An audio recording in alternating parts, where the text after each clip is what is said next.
15 வருஷம் கழிச்சு சாக போறோம் அப்படின்னு எனக்கு எங்க வீட்டுல வேலை செஞ்ச ஒரு பையன், அந்த காலம் வேலை செஞ்சவனை பிடிச்சி அழுது அழுது இது பண்ணி அந்த குரல் செய்தியை கேட்டோன்னு, சரி இப்போ ஏதாவது கொடுத்து உதவுங்கன்னு சொன்னேன். சாக போறோம், எங்களுக்கு மாசம் மாசம் அந்த குரல் செய்தி அப்புறம் நான் வெளியிடுறேன் பாருங்களேன், அதை கேட்டா நீங்க கூட காசு கொடுப்பீங்க. பாவம்.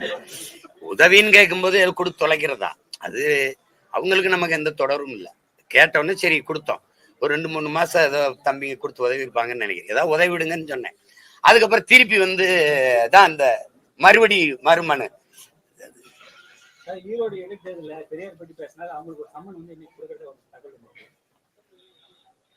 அது புதுசிலையை வாங்கிக்கிற வேண்டியதுதான்.